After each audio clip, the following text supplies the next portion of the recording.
Hi girls, Sally here from Bridalicious. The result of a wonderful marriage starts with an intentional investment into your relationship way before and way after the wedding day. Now that you've made some intentional time to nurture self-love, you'll be better equipped to love him during weeks 5 to 8 of Bridalicious Bootcamp. During the Love Him phase of the program, you'll be invited to take your relationship to that next level by embracing principles of effective communication, nurturing quality time together, serving each other 100%, and creating a date night box. You'll also enjoy weekly pamper projects which progressively teach you a hot makeup look for date nights. So many dreams of happy marriages have been shattered in the real world of unpaid bills, work pressures, and later down the track, crying babies. You may have heard before and likely been bothered, I know I was, by the statistic that half of marriages actually end in divorce. This is actually a myth, and as it stands in Australia, if a couple ties the knot this year, their probability of divorce is only 1 in 3, or 33%. In fact, divorce rates have been steadily declining for 30 years, and the length of time to divorce is 2 years longer. Why do I bring this up when we're due to dive headfirst into the loving him phase of the program? I do so simply to highlight the science of love and how understanding it can actually enhance rather than hinder the course of your relationship. The desire for a loving, happy and healthy marriage is one we all aspire to, especially as women, and many of the struggles of marriage can actually be avoided when couples take the time, as you are right now, to prepare for marriage as they would with study or careers or parenting or even Monday morning presentations at work. I remember distinctly when a married colleague of mine, Christina, was asking me about my relationship with Paul. Little did we both know that shortly after he'd actually proposed to me. But one of the key things that Christina challenged me on was the importance of assessing Paul according to the 4 C's. In order of importance: conviction, character, compatibility, and chemistry. Conviction being his beliefs, his values, and his faith. Character being his morals and how he treats others, even those that he doesn't need, is a good test of character. Compatibility, so do you have the same interests, lifestyle, hobbies? And finally, of least importance, or at least to Christina, was, are you physically attracted to each other? The problem with the world, Christina shared, is that so many people assess their partner the complete opposite way. So firstly, is there chemistry? Does he get my heart rate up? Secondly, are we compatible? Do we like the same stuff? Is he a good guy? Well, yeah, he treats me pretty well. And sometimes we don't even assess our partner on their conviction or their belief system, feeling like, it won't affect us or it won't bother us. Oh, but it does, especially when you're signing up for a lifetime of togetherness. Thankfully for me, Paul passed the 4 C's test, but I remember at this time it was a really powerful tool to help me see beyond just his good looks and our common interests to the things that ultimately would sustain and enrich our relationship and marriage, like character and our shared belief system. Another thing to consider about the science of love is the different phases of love which all relationships pass through. So may I say up front that this is not an exact science, but more of a guide, as I know for me and Paul, we didn't actually follow this timing. But still, the first stage of love is the lust phase, and it's driven by the hormones estrogen and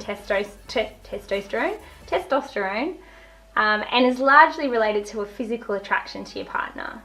You can actually feel this for a complete stranger, like a hot Brazilian sporting his budgie smugglers along the beach, or a Hollywood actor. Needless to say, this phase of love is the chemistry part of love. The second stage of love is romantic love, and it's driven by the hormone serotonin, which actually gives you those butterfly feelings, as well as motivates you to act in a loving way towards your partner. In this stage of love, which generally lasts about 2 years, your relationship can feel really easy and pretty natural.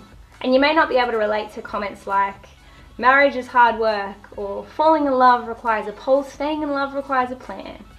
To you, things are sweet, your boyfriend's perfect, he has no faults, he can't do anything wrong. I'm not sure if you can relate. You expend your energy, your effort and your finances doing things for your man, and again, it just feels easy and natural. You want to make each other happy, and you often do.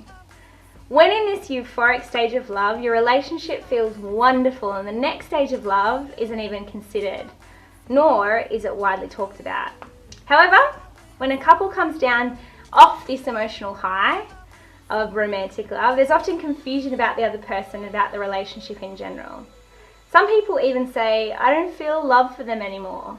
But sometimes this is just a misunderstanding of the third stage of love, which is bonding love. And bonding love is driven by the hormone oxytocin, which allows you to feel attachment and commitment to someone, but kind of without those butterfly feelings that you once felt. So once the first two stages of love are passed, the work part of the marriage or relationship begins. This is where sometimes love becomes more than a feeling and more of a verb. It doesn't mean the marriage or relationship is wrong or over. Quite the contrary. As with any work, working together to make a marriage last forever can be really rewarding work and will pay you back 100-fold. The average time of dating before engagement is 2.4 years, so you can probably see why for many couples, the intensity of planning a wedding at the same time as that romantic serotonin-driven love is transitioning into bonding butterfly-free love, it can actually cause some problems and a little bit of confusion. One study actually demonstrated the science of love in action and was performed by a guy called Professor Ted Hudson, who followed 168 couples for 10 years. Researchers saw some typical changes that took place in all marriages during the first couple of years. Fewer overt displays of affection, less sex, and fewer leisure activities together as the relationship devolved from a romantic, recreational relationship to something more like a working partnership. This is all normal and predictable, and if you expect your marriage to be otherwise, you may be in for a bit of surprise. So my purpose in sharing this information with you is not to scare you away, but instead to comfort you about the normal and natural progression of love. One thing that's been shown to enhance feelings of love and connectedness, especially in the first few years of marriage, is that of date nights. The primary purpose of dating is getting to know each other. So one way to keep